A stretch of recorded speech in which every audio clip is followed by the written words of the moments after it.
everybody. This is Matt with New Era Superintendents and the Disrupting Education for Good podcast. Conquering the achievement crisis in American education requires disruption and bold leadership. We're going to share stories here from superintendents who are doing that and other thought leaders on the education landscape who are disrupting education for good. Maybe you're a disruptor. If you are, send us a note at the New Era Superintendents website.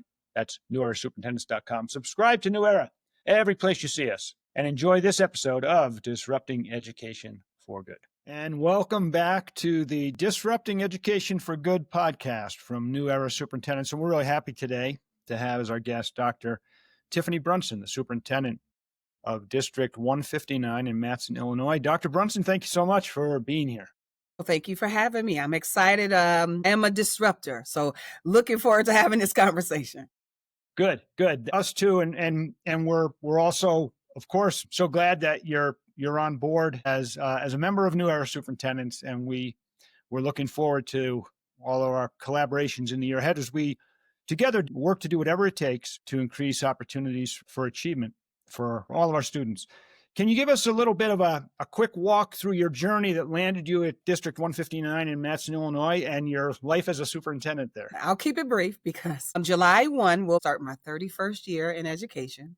I started off as a elementary and high school special education teacher, and then I went on to become an assistant principal, a principal, as well as a chief diversity, equity, inclusion officer, and then landed here as the proud superintendent of elementary school District 159.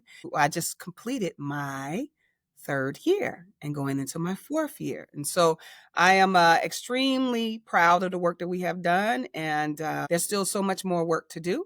But I'm very proud of the work that we're doing. Yeah, and congratulations. The superintendency is a tough job. One of our theme songs, or at least one of my favorites, was Van Morrison's song "Lonely at the Top." Probably says it all at moments, right? It really is lonely at the top, and we know the climate's tough. And we know that American education is in a tough position in this way. There are a lot of things that we want to see go better. There are a lot of things in districts all across the country that are going well. Those are stories we want to uncover and bring to light and scale and replicate among our members and our community. But American education, somebody said to me this morning, if we don't make certain decisions, we're in a very vulnerable position with American public education for lots of reasons. Where are we most vulnerable to disruption? And disruption, by the way, I want to say to our listeners, we use disruption in a positive sense, the Clayton Christensen sense of disruptive innovation from the ground up that actually reshapes prevailing ways of doing things by not by getting rid of things that are good, but by doing things better overall. So we're talking about a positive disruptive influence, but disruption also comes with pain. It also comes with displacement and adjustment, to say the least. Where is American education vulnerable to disruption right now? What comes to mind? I think one of the biggest things, I have several, but I'll say one of the biggest things to me is how we fund schools. I think it's outdated. I think it creates and replicates inequities because we're so heavily reliant upon taxpayers, and it depends so much on the zip code. Like where you live, it's still a determining factor as to whether or not you're going to receive a high quality education. And to me, I think that is definitely something that we need to interrogate. I think we really need to discuss that and figure out, I think part of the reason is because I know we've been going through a lot in the last, I would say 10 years, really thinking about education, but really relying so heavily on local taxes or local people to educate their children, I think it's just a misstep. Especially as a country. I think it's something that as a country we should be all in on, and that it is just something that we shouldn't have to figure out how we're going to fund schools. It should be the number one thing because we have money for everything else. But when it comes to education, there's always a way of saying, well, let's do more with less. Or just if you live in a wealthy community, you're guaranteed or more likely to receive a quality education. And if you do not, then good luck. or people are going to try to do the best that they can. And I think our most important citizens we have are children.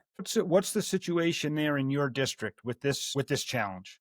So we're in a pretty good financial place right now, but I'm not sure how long that will last because there's so much uncertainty. And so we've made really good decisions, financially, but I think that it has become a burden on our taxpayers. I really want people to feel confident in the decisions that we're making. So there are some decisions that we have to decide that maybe this isn't something that we do. Maybe we have to pause on some decision that we want to make as far as an improvement to our infrastructure or something like that. But especially when we're promising our families that we're going to give their children high quality education, it shouldn't be at the expense of not being able to do something else. Okay, and we're going to come back around to this, I believe, in a few minutes, with our closing question, which is kind of fun because it's, well, you'll see. When we look at the achievement challenge, and we can look at it both in the Mhm. macro level nationally, where we have the NAEP data. Look at it locally in your district, and your district is going to be representative of other districts of similar size and demographics and so on. The achievement challenge and bringing the best opportunities to students will start with math and literacy and the goal of achieving proficiency, knowing that life goes better for students who achieve that. What needs to change? What needs to be disrupted in the way we pursue success in the Well, I think one of the things I've always just have really tried to think about deeply is how do we define success? I mean, who's making that determination, right? And I think I believe there's a lot of gatekeeping. I think there's a lot of comparison. It depends on who you are and where you come from. It's like there's a lot of these things that I think they seep into the decisions that we make as educators. Yes, everyone says you have to have a standard to then compare yourself to. But who creates that standard? Your proficiency, of course. We want our kids to be proficient in math and reading, right? That means that their life opportunities are going to be higher or less challenges. They're more likely to go on to be successful. But who is determining what success looks like? And I think that that's my biggest question because I think the one thing that we need to start interrogating and disrupting is what does American education really truly look like? It should be more equitable. It should be more project-based learning and more personalized and more human-centered. But oftentimes is us taking the same amount of courses, the same amount of time for this instruction. Instruction looks the same. It's not as innovative. And if you try to be too innovative, then that's not necessarily something that people think is important. They're like, no, stick to like now everybody's going back to the basics. What does back to the basics mean? In an age of AI, how are we going back to the basics when the world is going at light speed? Like, you know what I'm saying? So to me, yeah. that's it. You anticipated the next direction. There are two parts, like Mhm. your heart as a superintendent on this quest to Yeah. give your students the best and the best opportunities to achieve. Then AI is coming in. Yes. AI is Yes. coming in like every day, new Yeah. waves of what's happening with your vision, your leadership approach, AI, all of the challenges that you're already managing and directing. And now, how are you catching this AI wave that's coming in? What are you doing with it? So one of the things I would say that has put us at an advantage is we have a standalone STEM center. So STEAM is a big part of what we do here. And so I'm so proud of that. I'm a kind of a tech geek. I'm one of those. I've always called myself an early adopter. When I was a teacher, when I was a principal, I was always the one saying, sure, we'll give it a try. Sure, we'll try that. Progressive, but not progressive for just progressive sake, but also being able to see like, if we're thinking about the future is already here. You know, it is now.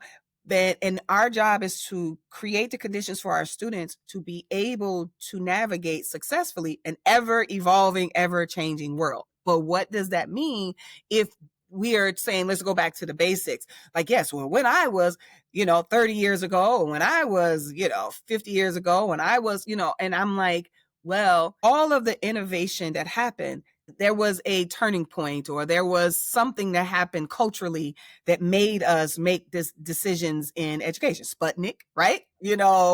Going to space exploration. There was always something. The age of industrialization, like there was always something, and I'm liking AI to that. Like if you connect it and you do, historically, you go and you can see the pattern, right? So if we want to continue to be world leaders and we're providing our children with not just a high quality education, but a global education, a world class education, we can't ignore the changes that are happening in the world when our jobs are to prepare our children for jobs that don't even exist.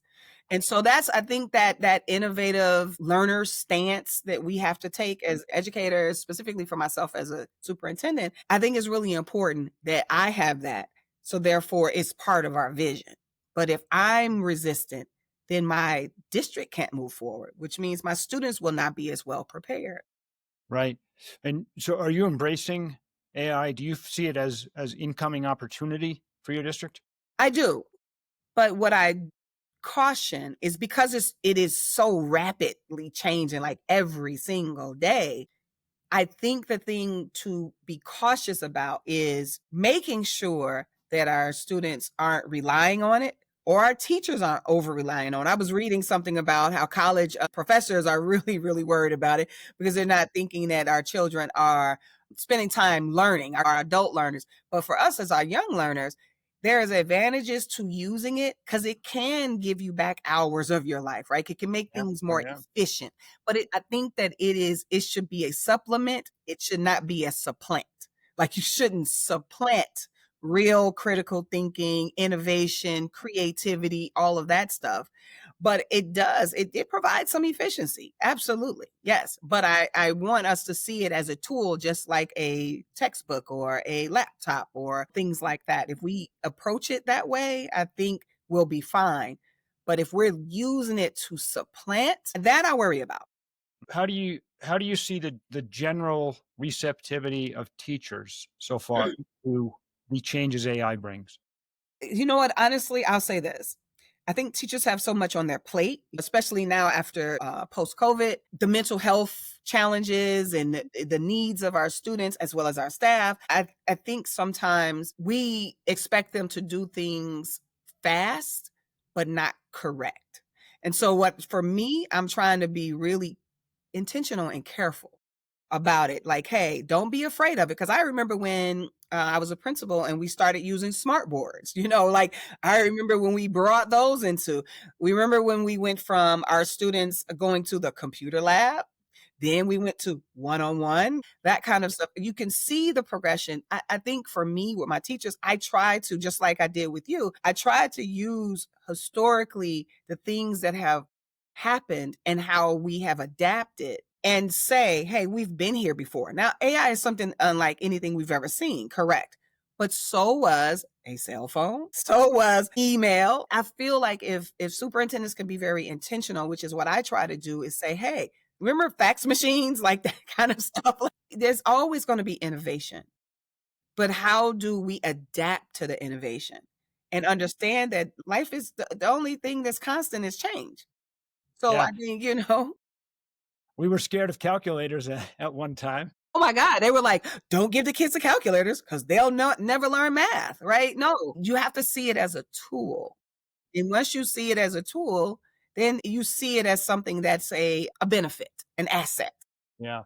No, that's great. That's great. It's refreshing to hear that, and it's a leadership mindset when we look at whatever it takes or whatever it takes mindset, harnessing technology for good, disrupting, as we say, disrupting education Yeah. for good. That's great. Thank you for your vision on that. And so we have a couple minutes left.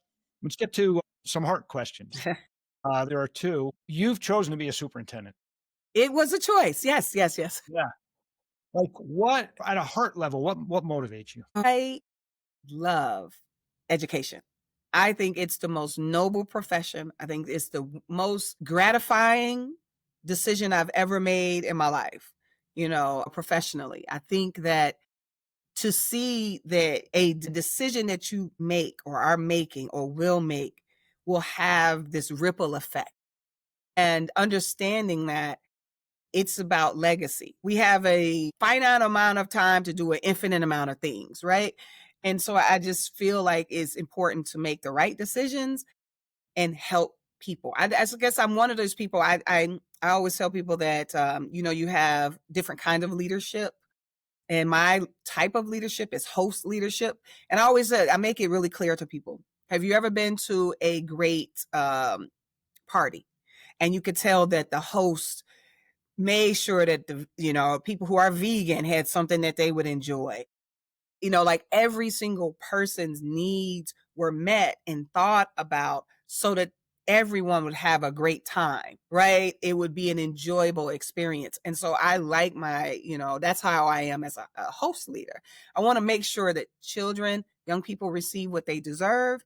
The people who are taking care of them, the conditions are set for our adults so that they can learn and so that this can be a great place to work. So for me, creating great learning conditions and great working conditions, it actually genuinely brings me joy. It also keeps me up at night and makes this job incredibly difficult. But yeah, this was a choice. This was a choice. And I choose it every day, despite the challenge. Host leadership, keeping everybody happy is the toughest job in the world, but the heart behind it makes it happen for more Mhm. for more people more often. Yes. It's super thoughtful. Yeah, the thing about host leadership is what you are trying to achieve in the end is sometimes it's beyond happiness. It's about satisfaction. It is about feeling seen and heard, and that somebody thought deeply about your experience. And so sometimes people aren't going to always leave happy, you know what I mean? But they'll say, "You know what? She thought about it, because this job you have to make hard decisions." And so I always try to make sure that I explain the why as much as I can, the thought behind it, the decision making, so that people can understand. They might not agree necessarily with the decision, but they understand why the decision has to be made, Yeah. you know? Yeah. Well, and some leaders have this capacity and quality of being able to lead from love, Yes. lead from a Yep. spirit of love. I get the sense that that's what that's what you're doing, and people know when you love them. People, Mhm. they know if there's a spirit of love behind it. So Yeah, I mean, that's life, right? Joy wouldn't be so important to us if there wasn't the opposite of pain, right? You know what I mean? Like, it's like you have to have something for people to understand, and it's just part of life. There are decisions that you have to make, and I always try to be as thoughtful as possible. And listen, like, I'm a really good listener. I take my time to listen. And then I say, you know what, thank you for your feedback. But sometimes the decision just has to be made because, it's top down, or it's from the state, or it's, you know what I mean? It's the law. But I have always thought that no matter what the decision has to be and why the decision has to happen, I want people to feel as though that even if they didn't have any voice or agency as it relates to the decision, but I always wanted them to make sure that they felt as though I supported them through even just adapting to the new decision or the new mind shift or paradigm shift or whatever decision that has to be made. well, that's an inspiring spirit of leadership, and it takes a lot of heart, to use the word again. Now we're going to come to our closing question, the American education magic wand question. If you had one, what would you do? I'm going to be completely honest with you. I would start over. I would start American education from the beginning, because it was not created for everyone to succeed. Its intention was never for every single breathing human heartbeat, every person, every citizen to be successful. There was a time when I would not have been educated because my education or me being an educated person was not valued or even thought that it was necessary. And so, and that's from being, a Black woman, a Black and being a woman. And so for me, I'm like, let's start all over. Let's start all over with people feeling and understanding that genuinely that everyone deserves, no matter who or where you come from, or your origin story, that everyone deserves access and opportunity so that they can live a full life. So for me, let's start all over. Start all over with the end in mind. And so I have to think you're doing that Yeah. in your district. Yeah. That's your Yeah. Yeah. access. I tell people, I'm a bridge builder and a barrier remover. So the two things that I asked myself, I said, are we building bridges or are we removing barriers? Good. I mean, it's beautiful. Access and opportunity. Access, opportunity, building bridges, removing barriers. All right. That's great. That's a great conclusion for us to go out from here with. And Dr. Brunson, thank you for what you're doing. Thank you Thank for you your very much. leadership. Thank you for being part of New Era. And we'll see you soon. We at our AI and Achievement Summit. Thanks Mhm. for being here with us on the Disrupting Education for Good podcast. All of you, our listeners, remember when you see New Era, like us, subscribe, and thank you to Dr. Tiffany Brunson, Superintendent. We'll see you all soon. Thank you very much. Thank you.